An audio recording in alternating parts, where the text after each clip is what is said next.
Olá, tudo bom? Sejam bem-vindos. Meu nome é Fernando Simplício e como eu já venho comentando aí sobre o uso do Modbus Master com o microcontrolador ESP32, eu acabei criando outros projetos aqui para poder ajudar a todos aí da formação em Internet das Coisas a aprender a trabalhar com esse microcontrolador. Um dos projetos que eu acabei criando foi aqui um web service de forma que o teu microcontrolador ESP32 possa ser um cliente da rede. Estando na rede, ele vai abrir uma porta, vai trabalhar como um servidor HTTP, e assim nós podemos, por exemplo, consumir uma página de internet no qual tem um código, obviamente em HTML, CSS, JavaScript, e por meio desses códigos nós podemos assim consultar os dados que estão sendo lidos via Modbus Master, usando o modo RTU, tá? De um medidor de energia. Então o resultado basicamente é uma página de internet assim. Eu deixei esse campo onde é carregado aqui o logo da empresa, né, por exemplo, para que o aluno possa realizar as devidas customizações.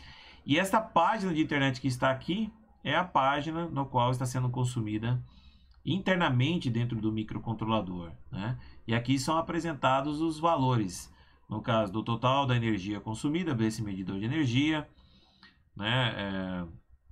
A energia exportada, importada, a tensão corrente, a potência ativa, reativa, o fator de potência, a frequência e a hora, né, no qual as informações foram atualizadas aqui na página, né? Então a todo momento está acontecendo essa leitura, né?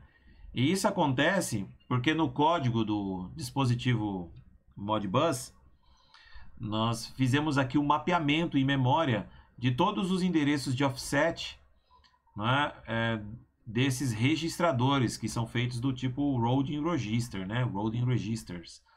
Nesse caso, estamos lendo a partir do endereço 0, eu leio 2 registradores, né?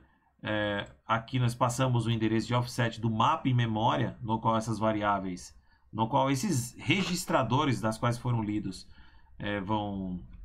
vão ser alocados em memória, né? Os seus valores vão ser copiados em memória, né? E são valores do tipo inteiro 32, no qual consome 4 bytes, porque são 2 registradores, e registradores no Modbus são sempre 16 bits, né? E isso é feito para energia total, energia exportada, importada, para tensão, corrente, fator de potência, ou seja, para todos os parâmetros das quais existem aí nesse medidor de energia.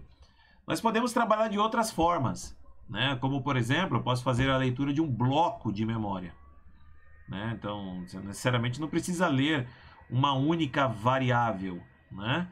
Nós podemos ler um bloco de memória sequencial, por exemplo, já trazendo como retorno 20 registradores. Mas nem todos os escravos permitem você fazer a leitura sequencial de muitos registradores, né? Tem dispositivo que limita você com relação a esse número de dispositivos, né? E no caso da nossa página de internet, né, nossa página web, nós podemos utilizar funções do tipo JavaScript, usar o próprio JavaScript ou a própria manipulação de objetos nativos para a gente poder fazer essa requisição. Então, nesse caso aqui, eu faço uma requisição a cada 5 segundos, publicando, né, fazendo um get, usando aqui um método get para essa rota. Eu chamei aqui de read MB, que seria um read Modbus, né? Então, como resultado, por exemplo, a gente pode simular isso de outras formas, né?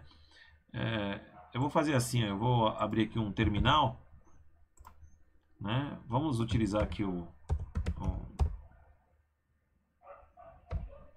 192.68.0.23 read Modbus, né? Olha lá. Quando eu faço essa requisição, é retornado aqui para nós essa estrutura em JSON, né? Então essa estrutura em JSON ela contempla agora todos os dados do nosso medidor de energia no qual foi lido, né? Então a página de internet, na verdade, o que ela vai apresentar aí esse conteúdo conforme ele já está sendo mapeado, né? Então esse é o objetivo aqui principal aí desse projeto. Então, conforme você vai alterando as rotas, né, passando aqui os devidos comandos, então ele vai mostrar agora para você o conteúdo, né? Então, para isso, como é que a gente faz? A gente acaba criando uma task para poder gerenciar a leitura do Modbus, né? E uma task para poder estabelecer a comunicação como um cliente da rede, estando na rede e abrindo uma porta, como servidor HTTP, que consome essas variáveis globais. Consumindo essas variáveis globais, né? Então, por exemplo,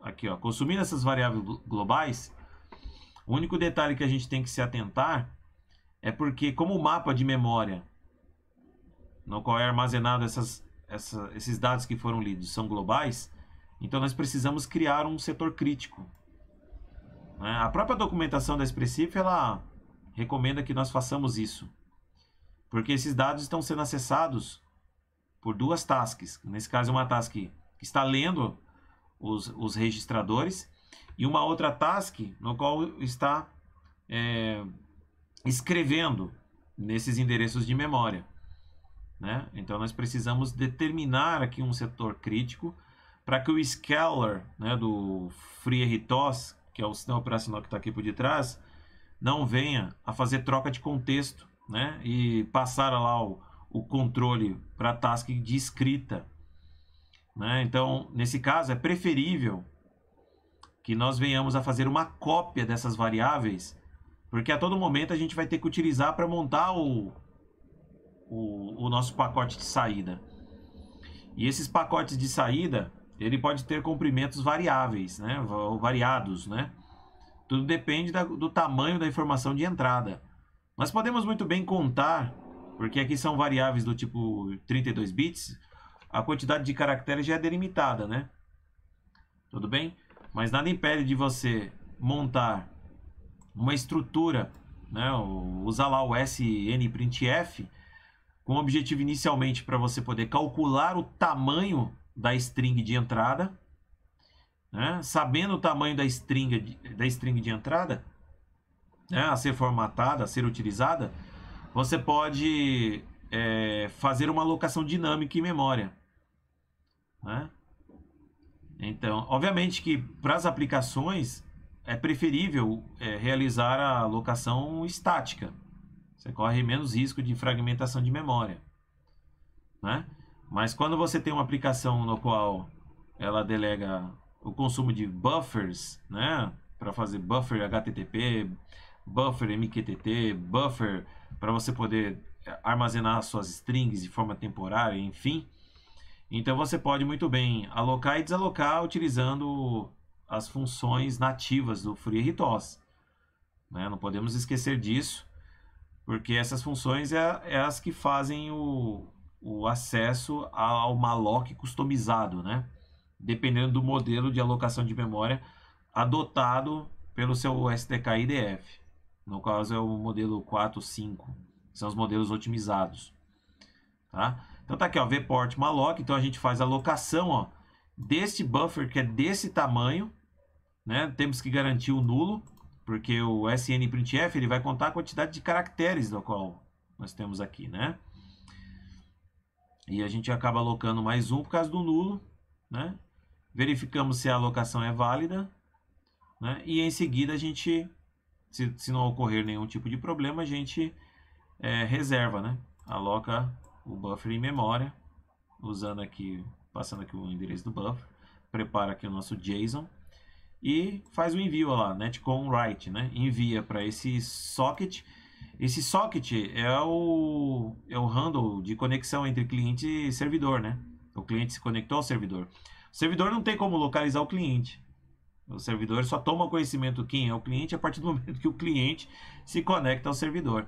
Então, quando acontece essa conexão, normalmente a gente usa a biblioteca netif, que essa biblioteca é um layer da camada da LWIP, da biblioteca LWIP de rede, né?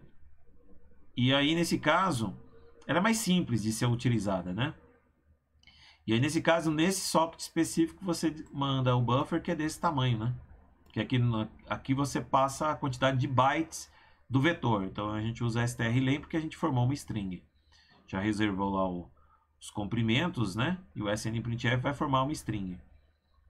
E por último, encerra, né? Liberando o buffer. Então, a gente já fez o envio de volta. Então, é isso que acontece quando nós fazemos aqui a requisição, né? Nós requisitamos por meio de uma rota, que é o readme, para esse endereço IP. E aí, em seguida, preparamos o JSON e retornamos, né, esse JSON para fora, né? E aí, obviamente, quem está recebendo esse JSON é a nossa página de web, né, no qual está requisitando a cada 5 segundos, né, por meio de uma rota, que é esse readme MP, Modbus, perdão, né? E aí ela vem e monta isso em memória. Então o resultado fica assim, né? Ó, os dados apresentados aí. É uma página simples, mas o interessante é porque esse endereço IP ele passa a estar público, né, para toda a minha intranet. Então quem estiver conectado nessa rede, né, obviamente vai poder acessar e ter acesso aos dados das quais estão sendo coletados em tempo real, vamos pensar assim, né, pelo menos em tempo de execução aí,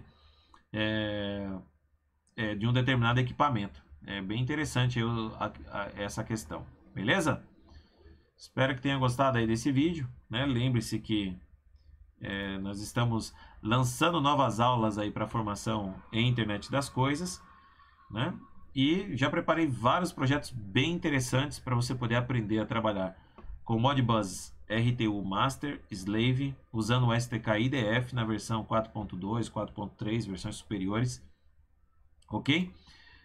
Projetos para Master, projetos para Slave, né? Eu estou na reta final aqui de concluir essas aulas do Master, beleza? Logo, logo vou começar aqui as aulas dos escravos. Então, até o dia 15 do mês 10, 2021, para quem está assistindo agora, essas aulas já vão fazer parte lá da formação em internet das coisas. Então, venha fazer parte desse grande curso, grande formação e aprender a como criar bons projetos usando o ESP32, ESP8266 e Raspberry Pi, beleza? Obrigado!